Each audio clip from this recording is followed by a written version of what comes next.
the agenda. Done. Man, she yells at us when she starts the recording every time. It's like, it's so loud. Do you want to be in this meeting? All right. New window. So I think that I wanted to quickly talk about the conference. So it's like imminent and looming. And then, but I don't think we want to take up this whole meeting with it. So I've got a big item there, but I actually only want to talk briefly on it.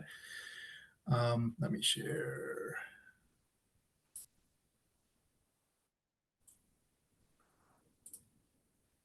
Share screen. All right. So a couple items. Let's start. We'll just go in the order. So I don't know why we didn't think of this before, but Stephen yesterday or the day before mentioned, hey, why don't we get people together in smaller groups after the conference? And I think that that was a brilliant idea. And so we are going to try to do that.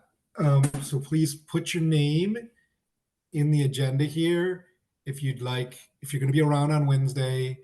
I think it's probably Wednesday morning, but depending on how much interest and how many people are around, maybe we'll go a little longer. I canceled this meeting for next week because I want to take advantage of people being in town to have like smaller. The idea is here to have smaller groups. Kind of the conference is to a broader audience. It's not like this small group of people who are involved in contributing. So this is almost more like a little contributor summit. We probably should have, although the main conference is called Developer Summit, a lot of the people there aren't developers. They're there, almost as observers, I think, a lot of them. Anyway, it's one big room. It's going to have, it's going to be good to see everybody. It's going to be good to explain to the world what we're doing, but it's not going to be, hey, let's sit down and really nail down a design for something we're going to do in R3. I don't think that's going to happen in a room with 60 or 70 people in it, or 100 people, or how many people are there. So what we're hoping to do is do whoever's around the next day. And I'm sorry we didn't think of this earlier so that people could have planned their travel. That would have made a lot more sense, and I think we'd learn. But for people who are around, we will try to do that. Right now we've got one 16-person room booked for 1 hour and an 8-person room is booked for the other 2 hours. But if we have, depending on how many people we have, we can try to find more rooms. And we could break into 1 or 2 groups depending on how many people we have. I think there's lots of interesting stuff to talk about. So that's the first item. Then second item, event planning. So this SIG has 3 basic slots: the R2 and beyond slot, the live workshop slot, and the deep dive slot. The R2 and beyond.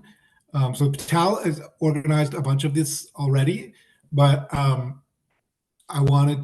were a few items there that there were no speaker name next to.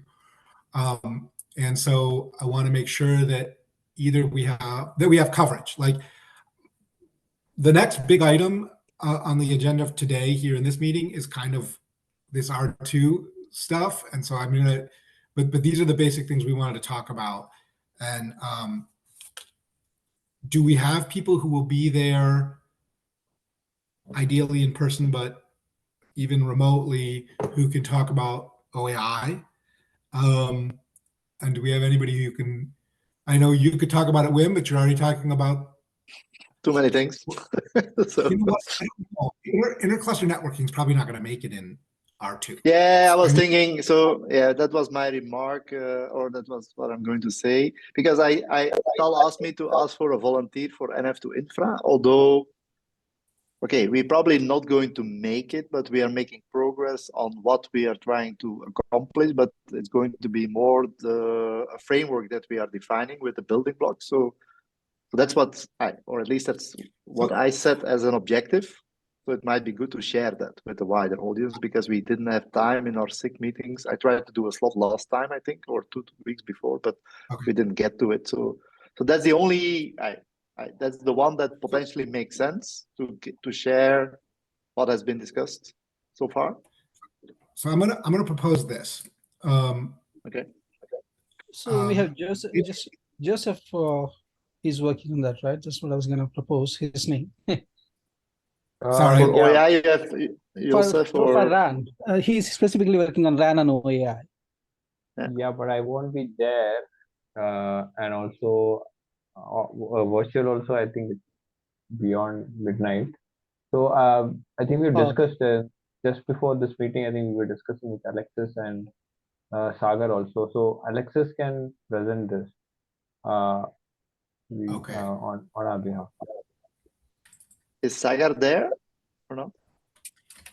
He's not joined, but I think we discussed, and I think yeah, Alexis, you'll be able to present this, right?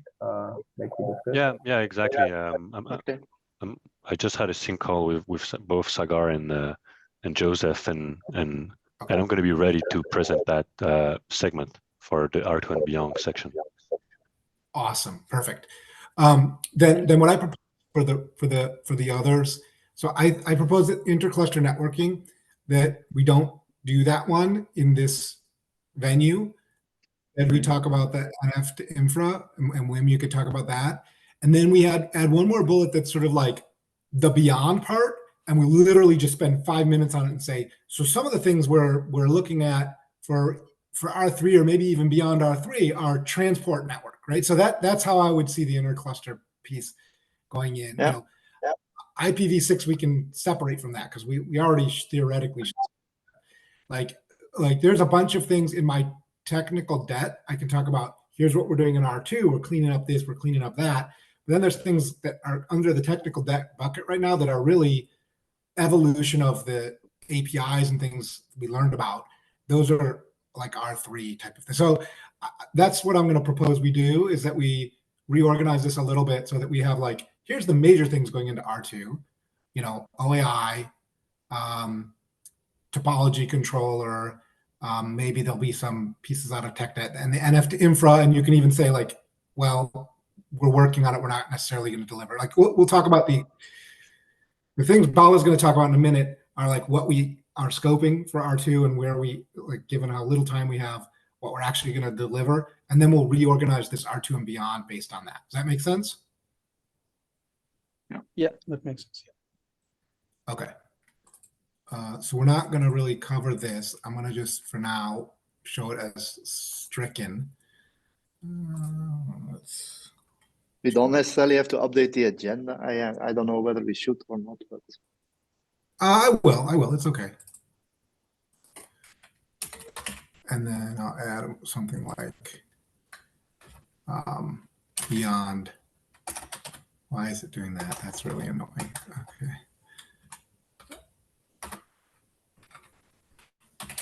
Beyond R2, like transport, IPv6,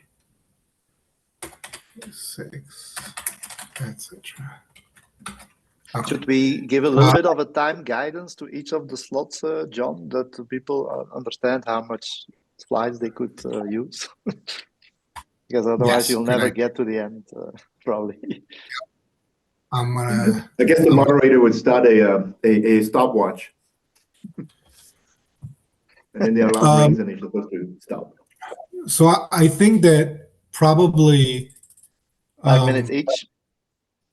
Well, we have 45 minutes. This one's pretty big, I think. Like I think probably we want like, well, what do you think, Alexi? Like 15 minutes here? Yeah, well, we're just discussing this, and we thought it was 45 minutes divided in two topics. So I was prepping for 20 minutes. Okay, well, but I think okay. I think I can fit it. I can fit in 15. Wait a second. There, I think there's a confusion here. We actually have another slot, you know, a deep dive on the next day, Alexi, that you're presenting on ORAN and the RAN use case. let's open the real agenda for a second and take a look, the wiki. Yes, if you don't mind, I want to make sure Yeah, I'm not confusing I think things. on this day, on this session, we actually have Tim Carey giving a quick presentation, not you. But that's not here, I think, Tal. Not That's yet here. another slot. Okay, yeah. So so we have 3 places where we're actually discussing. So this topic, in my view, was regarding the R2 in particular, right? So what we are doing with OAI. Yes. This is That's the the R2 focus. Yeah, that's the focus for R2. And then there was 2 other slots, I think, one for Tim and one for Alexei, that talk about the ORAN evolution. Yeah, if you scroll up a bit, you'll see. So it's regarding the SIG-1 presentation. That's ORAN. Yeah, I'm not talking about Yeah. Okay. So that one is covered by Tim, and we discussed it this morning. So that one is good. Yeah. Okay. So yeah, I'm just trying to get. Whoops. Okay. Too far. I'm trying to get this. So let's not dig into this right now because I didn't want to go to this level of detail. Like Bala's got an important discussion we talked about in SIG release for those who weren't there, like that we need to go through, and it's gonna modify what's here. So let's try to be sure we get to that. I don't want to take too much time in this. The live workshop. Here's what Tal and I had a conversation about this yesterday, and here's and I talked to Vish and Ravi the other day. So here's what we're thinking. If you look in the comment here, I think Bala suggested it, and Wim and Stephen were talking about like, let's divide this into like kind of the overall flow that we had in R1, which is like pre-fan out, specialization, operators. And so I'm going to try and put together an overall flow that kind of follows more or less that and sort of like the demo. And then we'll ask for people to talk about each thing. So Vish and Ravi, we're going to talk about the package management side of things. Sandeep was interested in doing specialization, and M2 is going to talk about the operators. So, other people are welcome to join in as well if you're interested. But we have 2 days right now. I'd like to do a meeting this afternoon if possible, or tomorrow at the latest, with everybody involved in this. And then Friday, I want to actually do a dry run. There's logistics to work out. There's actually a ton of work here to do to make this happen. So for those people already listed here, please ping me on Slack, not in a direct message, but in a public message so other people can see what's going on with some availability today or tomorrow. I know Cindy, if you're in India, that's probably tomorrow, which is fine. But it'll give me time to prepare. But like we do need to do like a dry run Friday. So that's all I wanted to say about that. Lastly, the deep dive. We have 2 things already on the schedule here. I don't see in 35 minutes we're going to do more than that. So I was planning on not discussing that anymore. Is that any other questions on the event planning piece? Okay, thank you. Then yes, I really need for folks who want to be involved in this, and we're not going to do. What we're going to do is more of a.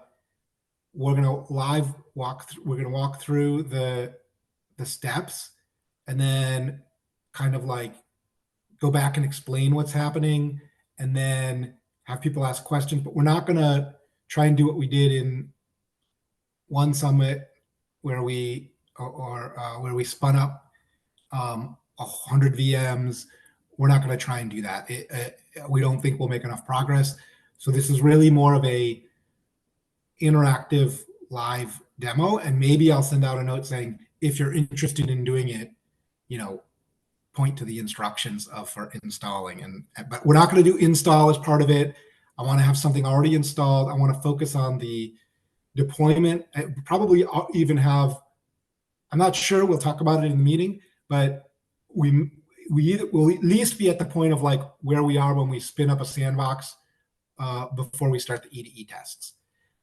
We might even be through the first 1 or 2 where we've spun up clusters because those take the longest, but we can talk about that. We do have an hour and a half, so maybe we have time to to have it spin up clusters and explain what's happening while it's doing it. But so that's the scope. Please let me know in Slack if you want to join. Okay, that was all I wanted to say there. But Bala, did you want to talk about the stuff we talked about at the SIG release? Yeah, John. Yeah. So I also pasted the board link. We can share that as well. So one of the things that our original date is November 15th, and then the way we are progressing, then the progress has been made on the board. I think it's very hard to achieve that date based on everything that we have. So in the SIG release meeting, we discussed a couple of options. Should we move the date or should we change the scope? Obviously, a lot of these items are on the POC stuff, and obviously we are making progress on that, but with no commitment on the actual material release on those artifacts. But there are a few items that we are committed. So those items are OAI RAN/core. In this particular case, what we are committed is we are committed for both. And then the multi-vendor support, the API changes, and when I say multi-vendor, NF to infra stuff that Wim and team working on, that changes the APIs, and that changes once the API changes, that has the repercussions on the rest of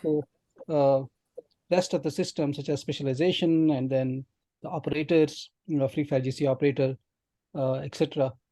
So and then we have tech debt items, and we have a few release tech debt items in terms of making the CI/CD processes more efficient, in the sense that making the integration test run as a part of PR, stopping a PR if a particular unit test coverage falls below. So those are some of the items, and some of the items that John has created. One main thing that I can remember is the GITIA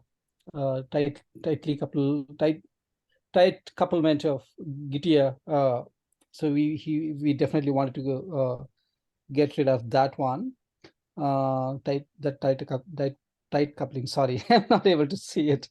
So and then the other thing that John was mentioning was the incumbent post changes that will make a lot of our life easier inside Nephew. So we discussed that out of this, we would ideally like to have OAI RAN or core, if not both. If both are there, it's well and good. But in terms of scope, at least we need to have one of them. And Sagar told me that today that he's not able to make the meeting, but he told, let me see what what he actually messaged me saying. I think in general, he mentioned he was going to be out from September 20th to sometime in October for his PhD. Yeah, he's right? defending his dissertation or something. So I think he's like So more or basically, less out of but it. he's still Mid-October, I think. Mid-October. 16th, yeah, I spoke to him yesterday, 16th. Yeah, he's still working on it, but he's still waiting for the CRD with the parameter ref. I think that he wants that to be merged. I think that's the thing he's working on. That's probably he's blocked on that based on his message.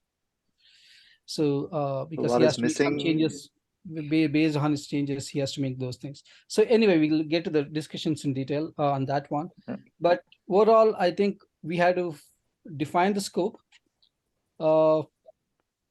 If it is a November 15th release, and I think if I remember correctly, John and Wim, we also discussed at the max we can skip up to December 15th, not beyond that.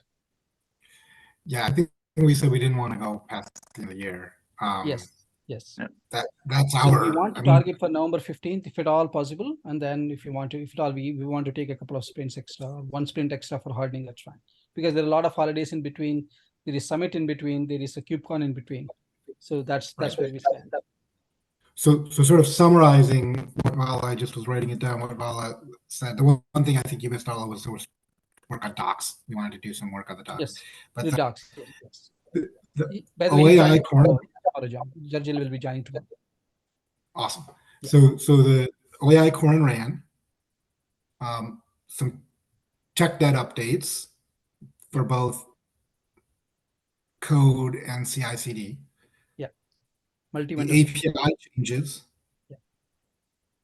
I call it multi-vendor support. Yeah, The multi-vendor, Multi-vendor multi-vendor support, Post- and and parameterization. And I think there's two aspects to it: multi-vendor and parameterization from the northbound yes, of certain parameters. I was putting those under what we call API changes.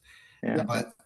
But we could, it's maybe better to do them as two separate. And then Stephen, the topology controller, you said you'd be able to do as Oh, well. sorry. Yeah, I missed Yes. that. Yeah, sorry. Yes, Yes. I missed that. Thank you. Yeah. So I knew I'm missing something. yeah. So that's I mean, so if I look through each of those items, right? So OAI, core and RAN,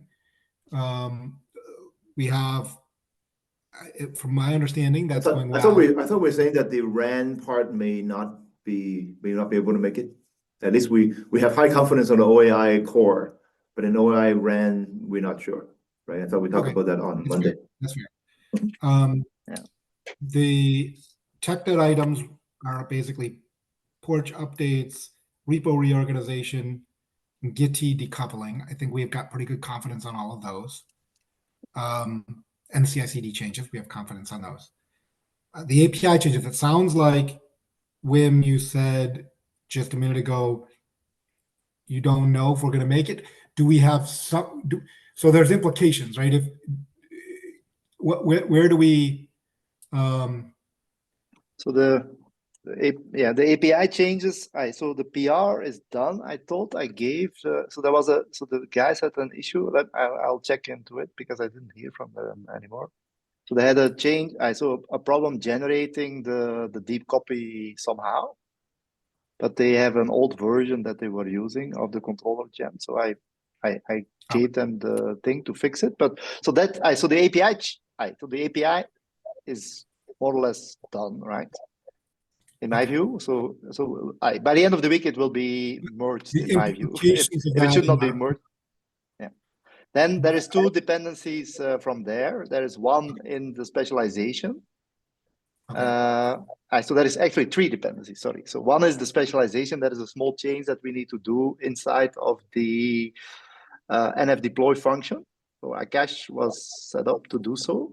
And then there is the operator itself. So the operator on the workload cluster that need to accommodate for that API. So and Ronak was going to go for it. I was hoping that he was on the call because he was going to do all of those things. And then there is of course the run that is dependent on it. So the run and the OAI, actually the OAI I should say, which is both the run and the core that is depending on it. So that's basically the dependency tree, I think. Okay, so that sounds, obviously with conference and all this stuff, it's a little bit. There's a lot of other things competing for attention, but it sounds like we could get there by say 2 weeks from now. See, my point is this, right? So let's say we check in the API, right? So then we unblock the other three, basically, because all the other three can be independent. So there is not, so the OAI side is kind of independent because it's new. The other two are somehow dependent because you cannot test anything unless the both are together. Because otherwise you break what we have today, right? So that's the thing. But do you think that's I'm updating our agenda doc with these changes as well, John. Oh, okay, great. Okay, the work is not so hard, right? So the only thing is that there is new people involved, so that will take a bit of time. So that's the only thing. What we can always do is if we see, we can intervene somehow. And I haven't checked availability explicitly for the people. Yeah, hi, So that's Vamshid side, Capgemini. Hey. I work along with them. Yeah, I see those deep copy related job failures. I'm quite not sure how to resolve them. I think some helping hand needed here. Maybe can someone suggest whom I can interact with here? Can we? Do you have time after this call? We can. Yes, Hello? yes, yes. Okay. Yeah. To be fairly straightforward. Thanks. Okay, awesome. That would be awesome. Sorry, I just Liam here. I'm just wondering about this, to be honest, because we're not very far away from release here, and we go changing. I mean, putting in API or changes which kind of we haven't really had a look at the design of this yet, you know, and would it be wiser to take this after R2? I'm just wondering, and focus maybe on technical debt for R2. It just seems like in projects that have been involved in a few of them, you know, putting in big changes coming up towards release dates, you know, is never a great idea. It's usually better to bring them in at the beginning of the development cycle for the new release, so they can soak in and bed down, and you can get more eyes on it, you know. And probably, you know, we had a lot of changes came into just before the R1, and I know we had to make the release that time. We had to do stuff, but I mean, we have a system out there that works now. Maybe it's a better strategy to focus on technical debt and small things, and then you go with more big ticket items for the R3. So, Liam, just to comment on that, in R2, the way it happened is our beginning and it almost feels like we are beginning of the release cycle as well. So Yes. we kind of squeezed R2 a little bit. Probably we'll do a much better job in R3. I think we can do. I think it's a typical software development life cycle where the first couple of releases, you know, slightly off base. So the other thing is the way this particular work that we're proposing is, it's kind of, I would say, it's a refactoring work. It's a continuous refactoring work. Yeah, And because that is needed in order to introduce OAI. Otherwise, we will continue that. I think probably it's better. Yeah. To... But have we seen a design document for this yet? Yes. Yeah. And we shared it, yeah. And we discussed it twice, I think. Yeah. So I would suggest we do this because we solve a technical debt the moment we identify it. With the moment there is an opportunity to solve it, I think we have an opportunity because we are introducing OAI, the second vendor here. So instead of carrying on with the debt, probably solving this debt may be a good idea now. I'm also of the opinion we should do it. To be fair, I know I bitch about that, but then Saga was actually doing it against the R1 CLDs. So he has, if the NF deployment for some reason doesn't, the unification of your NF deployment for some reason doesn't land, amazingly it doesn't actually block the OAI core pieces. It does block the RAN because I think the RAN is building on top of that, but then it'll probably not block the OAI core. Yeah, but Steven, the thing is the following: if we don't do it right now, we'll have to do the change later. We make it better, of course. So the change will be way harder. Yeah, I would rather break the compatibility early in the cycle rather than later. Now we know that once we changes the API, it will not be compatible. So I think more we wait, it's better for us to break the backward compatibility. So I think probably I would say, if at all possible, let's do it now. And are we early in the cycle though? So I think that early in the cycle now. I mean, I think that the cycle, in some sense, there's not much of a cycle. There's never an early time in this cycle. I think that the goal of these changes is it is not a complete API. I mean, one question: are we removing the old APIs, or are we simply adding some new ones? We discussed We discussed it. So we basically get rid. So there is no longer SMF deployment, UPF deployment, and AMF deployment. I know that we don't want to use them going forward, but do we have to actually remove them? I mean, we discussed that, and that's what we agreed upon. So that's what Wim. Oh yeah, that Wamshi- was the PowerPoint that you presented, Wim. Yeah, correct. Yeah. But is there nothing more detailed than that in terms of design? That's what I was wondering. You know? By the way, Liam, the change is Yeah. really small. By the way, Okay. we just Right. remove 3 CRDs, we make it 1, and then we change the reference from config ref to parameter ref. That's all. Okay, fair enough. Right. So that Okay. is, it's Yeah. not really big thing, but No, I the just thing didn't make is- the connection between that and the. yeah, that's And, all. That's all what we are doing, and then it sets us up for every time we introduce a new network function. We don't have to change anything. We can, So the config ref to parameter ref. Okay, you can say because we should not. We could have removed I it. didn't, It's just the name. I didn't realize the implementation of that had started. That was all. Okay. Yeah, because if you look at the change of NF deployment, it's literally 20 lines. Okay.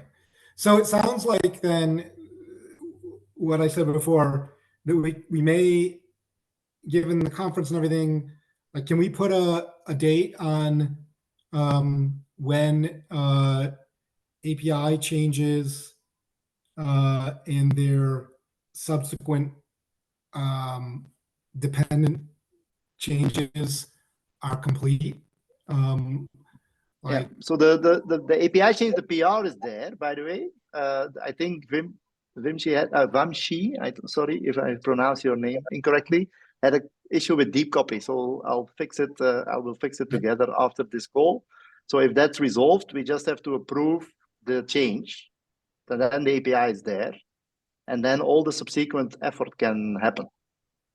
Right. And so can we? So then we'll 2 weeks. So let's say the end of the month. That's actually very lenient already, right? Because if if this doesn't land on the end of October, then it's the impact is too big for us to actually take it, right? I would say. Yeah. End of October is, I was thinking 2 weeks from now. Yeah. Yeah, okay. Yeah, so that's even better. Let's ask the people. So Vamshi, you're going to do the changes on the workload, right? Yes. Workload changes we are doing pre-5GC. Yeah. Yes. And do you feel comfortable to do it mid-October? I think we identified a few areas, removed EMF, SMF, UPF references instead of it NF created, but we are struggling with some building issues and all. Yeah, but we are on it. Ronak and myself both together doing. Yeah.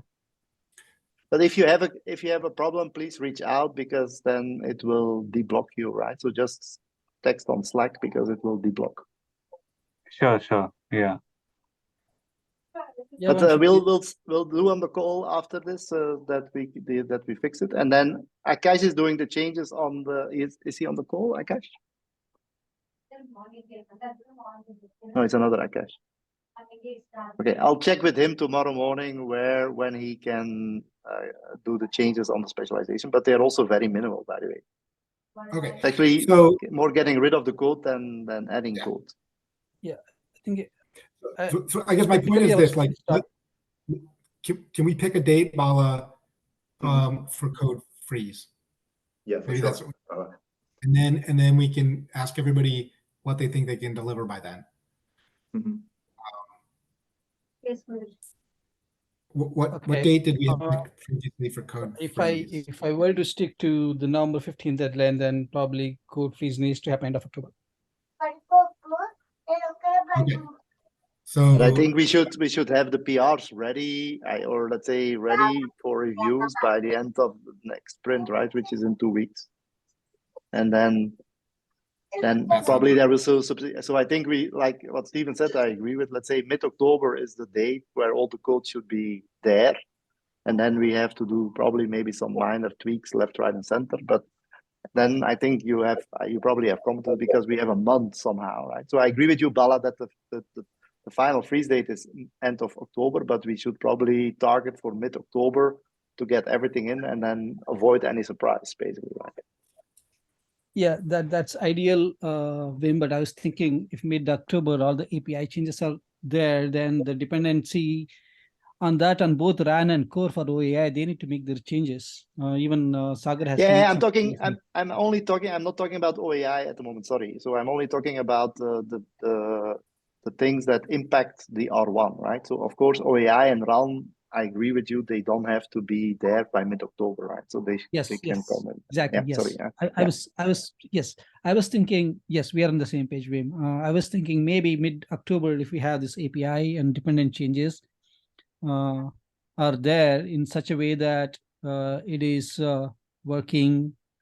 Our R1 system is working with those changes, then probably Sagar and Joseph can take that and make the changes to the core and RAN piece that they're working on. And if we can get those in by end of October, and then at the same time, we are making progress on the tech debt on all the fronts, on the repo reorg or GitIA or release or CI/CD.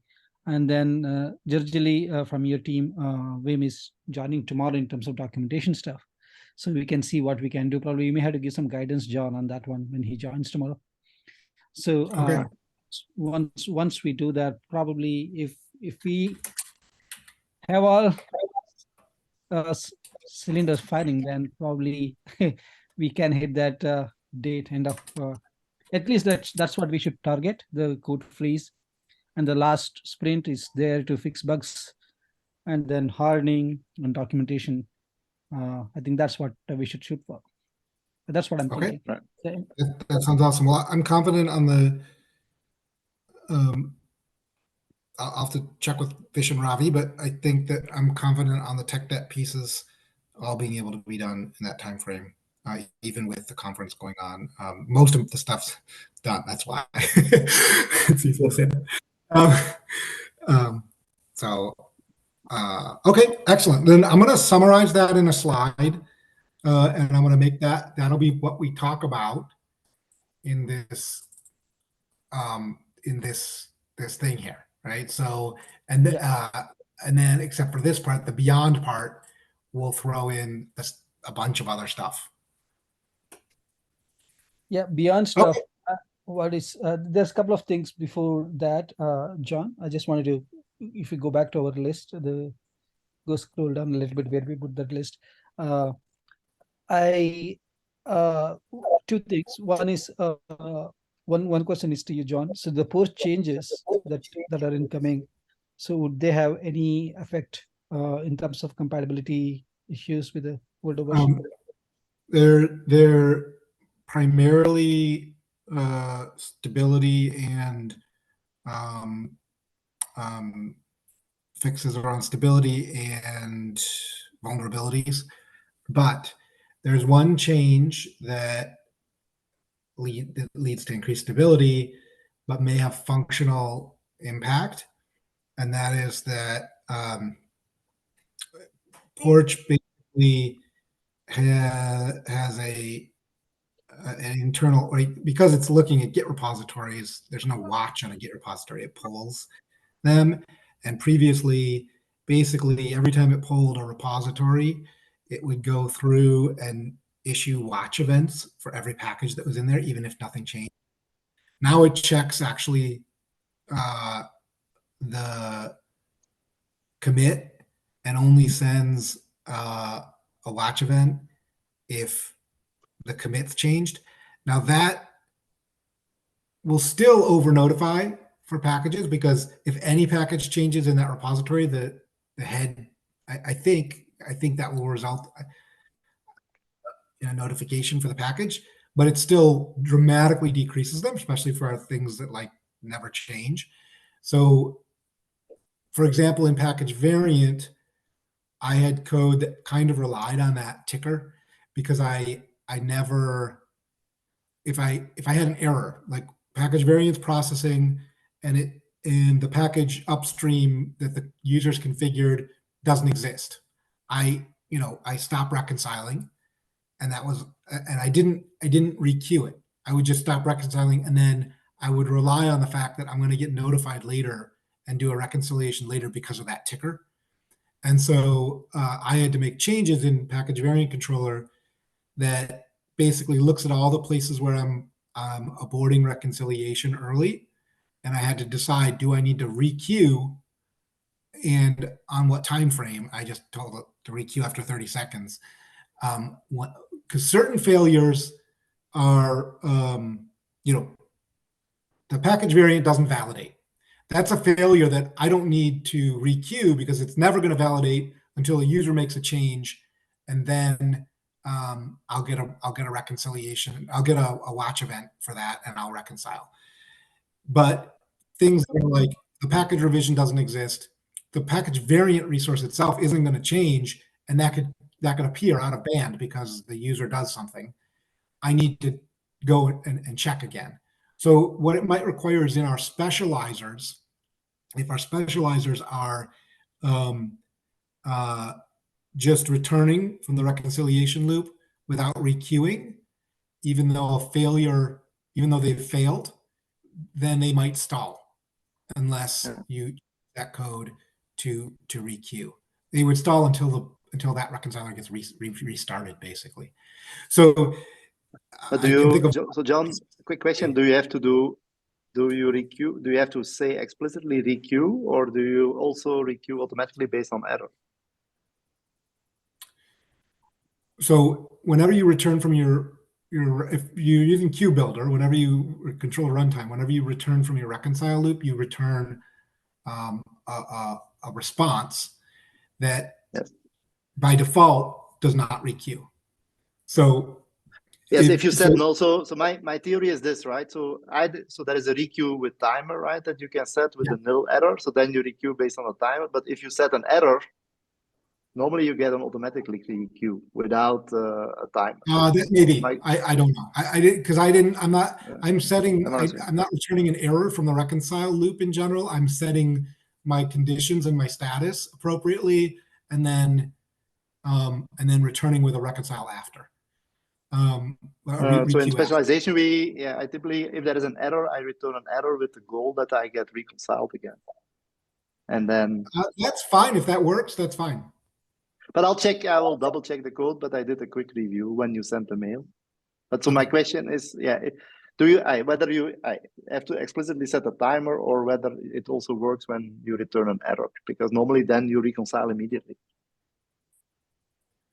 Wait, based on a backoff exponential backoff timer. That's right. So the question is whether it runs in this mode.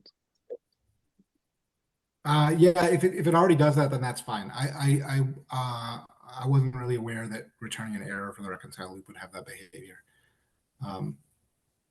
Through the regular controller, yes, but I'm not sure whether we have something special under this one. Okay. Yeah, I think if so, I have to change some code. If not, then I think we are okay. Okay, good. Okay, probably. Thanks for that. That's a great discussion. Thanks, John and Mim. So if that's the case, probably we can do. Shall we start doing that integration sooner than later, John? So that if there is an issue, we'll know. Yeah, the PR is there, you guys. It just needs to be merged. It just needs an LGTM, basically.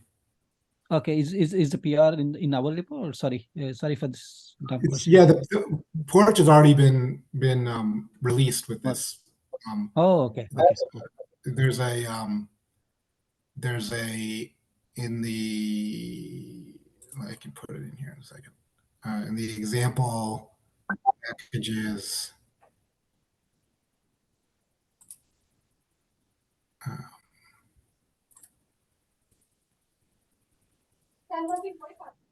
Yeah, it says update Porch to version 0.0.26, but it's actually 0.027.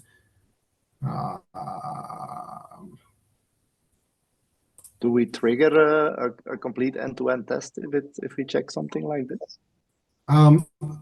So I know that Victor was working on getting something that does it off of main. I don't think we easily trigger a complete end test right now on the PR. This should be. Yeah, I don't even think it's fully automated yet, the end-to-end test. Because these things potentially can fail, right? So it's not something that Proud can run yet. I don't think. Yeah, I think Rado was working some things on this one. Yeah. Yeah, looks like I need to update. It looks like I need to do a rebase on it, but so I'll do that after the call. But basically, I don't expect actually to be significant issues. But Cool. Thanks, John. So Vish, you have a question on this? I have one more question to Wim after you. I'll go after you.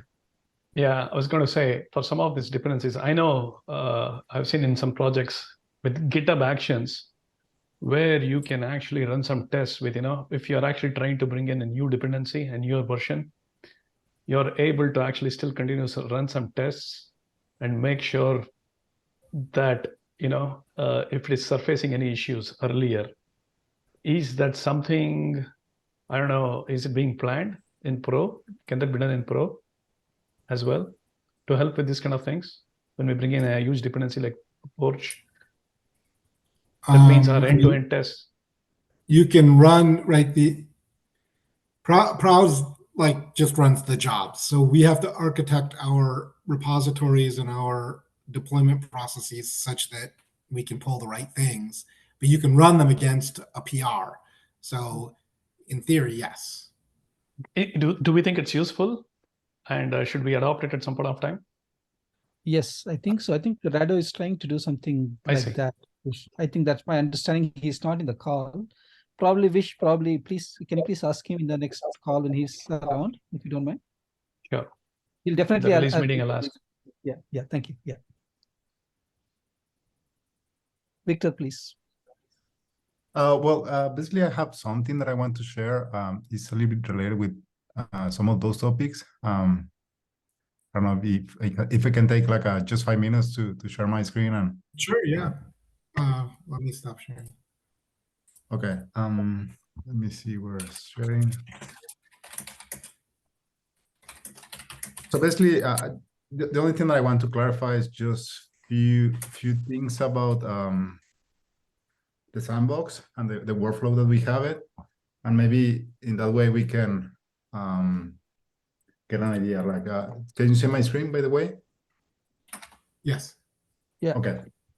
So basically, the current workflow that we have is when anyone submit a change in the Terraform and the test infra project, basically the process is we have triggering 2 jobs, which uses the Terraform scripts, but and those scripts are creating like virtual machines in Google's cloud, and they are like using the init script to like running the installation sandbox, which and in the same way is consuming Ansible playbooks, and eventually when the Ansible completes, we are using the end-to-end script to run all the functional tests.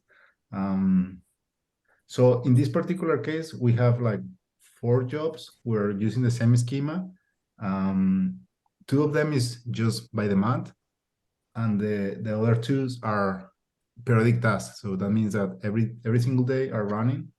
So in that case, one of the PRs that I have is I try to modify the source of the periodic ones to use main. So that's what I was saying. Like, so if we can take advantage and maybe using these to ensure like every single day take more time and ensure end-to-end and using the latest and greatest, and maybe with the idea that we discussed in the PRs, maybe for the by demand jobs we can use Privec images that can save us a little bit more time. So that's just one clarification, but that's not the only way that we can have for creating sandboxes. So there are other ways. If you, for example, want to create something locally in your computer, you can use Vagrant. And if you install Vagrant locally, which is not a trivial task, and Bisq is witness about that. But basically, using Vagrant, you can use the same workflow, like consuming the init script and running the same workflow that are using the CI. So that's for provisioning local virtual machines in your local environment. There is a third option, so which is, I guess, no one has been explored. So it is also using Vagrant, but instead of running or provisioning the virtual machines locally in your virtual machine, is consuming Google's cloud as well. So, and again, is using exactly the same workflow, like consuming init script, and obviously that init script is calling install sandbox and everything. So you can emulate the end-to-end workflow, who has more control, and you can access to that environment, and you can modify all these things. It just matter like installing just one provider, and obviously you need like a specify the project ID and your credentials as well. But that's pretty much like the command that you use, like to create like a local environment, but with remote hosting. The last slide I have is just an idea. Maybe that can be useful for the workshop that we have for the next week. We can use the code spaces, and the idea it should be like just enabling code spaces to consume exactly the same scripts. Just probably one change that includes a new file. The thing is like for billing, that there are, I guess, two options. Basically, one is user owned, and the other one is organization owned. So I think that if we want this particular capability, it's nice because we can just give it the option to the users to consume exactly the same scripts and the same provisioning process, and they are responsible for managing and destroying and everything. So maybe we can explore this as an option. It could be useful maybe for the workshop, but I just give it in this case. But my point is like all the 4 methods are using exactly the same process, are like following the same path. But basically, yeah, just triggering in different ways. Like one is like the pro, and the other one is using. Right, and so if these go against main, they're going against the main. So we have to. The one thing we have to do that I think we haven't quite done is within those scripts right now, like we execute a bunch of packages and things. And I think you added a point like Nefio branch or tag or something that covers most of them. And we also changed a bunch of the kept packages to use the release tag instead of like a VX. But I still think that for some of the EDE tests and things, we're using explicit package versions, which on the one hand makes sense, right? Like we have platform and we have content. When we change the platform, we want to run and make sure that the old content still works. When we change the content, we want to run that against the current platform. So I think we have some work to do to figure out exactly how we want those tests to go, or maybe we always want to do it against the latest platform and the latest content. But I think that there's some code within the test area. I think most of the deployment code now will use main or whatever the tag is that you pass in. But I still think some of the E2E code, which is based upon pulling specific versions of packages, probably uses those versions. So if we check in, say, a new Porch version of the package, that probably will work to test against that because it goes against deployment code. But like if we check in a new well, actually the PR that I have open, basically the major change that I'm doing is just use different sources. So in right now we are using the latest stable tag for the periodic and the on-demand jobs. So the proposal that I have, I want to keep using the stable for the on-demand, but for the periodic tasks like these two, I'm going to try to pointed to the main packages and everything. So if there is the ones that run against PRs should use exactly the PR. well, not on PRs, merged John, PRs. So John and Victor, in the interest of time, do you think we should discuss this tomorrow? Because this is, I think this will take time. Why don't we do that? We're actually out of time. I do have another meeting. No, actually, I wanted we had 2 minutes. I wanted a couple of questions. That's why. Sorry. Go for it. Because it was on the same topic that we were discussing. Sorry, Victor, to cut you off. I know it requires more time. In the meanwhile, do you mind sharing those slides, Victor, Sure. In the channel? Okay, thank you.